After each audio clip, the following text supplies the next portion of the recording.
Hi friends, எல்லோரும் எப்படி இருக்கிறீங்க?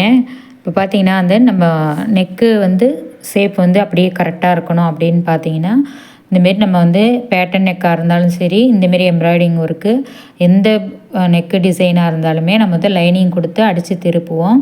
அப்போ அந்த நெக்கு கரெக்டாக இருக்கணும் அப்படின்னு நீங்கள் ஃபீல் பண்ணிங்கன்னா, இந்தமாரி சென்டரில் லைனிங்கோட சென்டரும் மெயின் ப்ளவுஸோட சென்டர்லேயே அந்த நெக்கு வரைக்கும் நம்ம நேராக ஒரு தையல் ஒன்று போட்டுக்குங்க. அப்போ இந்த பக்கம் துணி நகராமல் இருக்கும். பின்னு போட வேண்டியில இந்தமாரி நகராமல் இருக்கும். நீங்கள் அப்புறம் அதுக்கப்புறமா சுற்றி நம்ம ஒரு தையல் நம்ம போட்டுக்கலாம். அப்போ அடித்து திருப்புறப்ப பார்த்திங்கன்னா அந்த ஷேஃபும் உங்களுக்கு கரெக்டாக இருக்கும். துணியும் நம்ம எப்படி எந்த அளவில் இருந்ததோ அதே அளவுலேயே உங்களுக்கு இருக்கும். அகலமாக ஆகாது உங்களுக்கு கழுத்து. இந்தமாரி ட்ரை பண்ணி பாருங்கள். இப்போ நம்ம அடிச்சுட்டு இப்போ 1/2 இன்ச்சு விட்டு நம்ம கட் பண்ணிவிட்டு அங்கங்கே லைட்டாக கட் பண்ணி விட்டுக்கலாம். அப்போ தான் நெக்கு நல்லா ஷேப் திருப்பி கொடுக்கறதுக்கு ஈஸியாக இருக்கும்.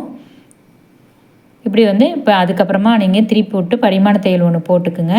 லைனிங் துணியில் ஒன்று போட்டுட்டு அப்படியே கூட நீங்கள் விட்டுறலாம்.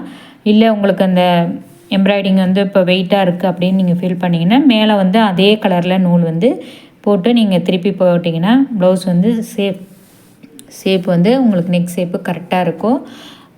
கழுத்து அகண்டும் போகாது, கரெக்டாக இருக்கும். நீங்கள் அடித்து திருப்புறப்ப ட்ரை பண்ணி பாருங்கள். வீடியோ பிடிச்சிருந்தால் லைக் பண்ணுங்கள், ஷேர் பண்ணுங்கள், சப்ஸ்கிரைப் பண்ணுங்கள். பாருங்கள், இதேமாரி தான் இருக்கும்.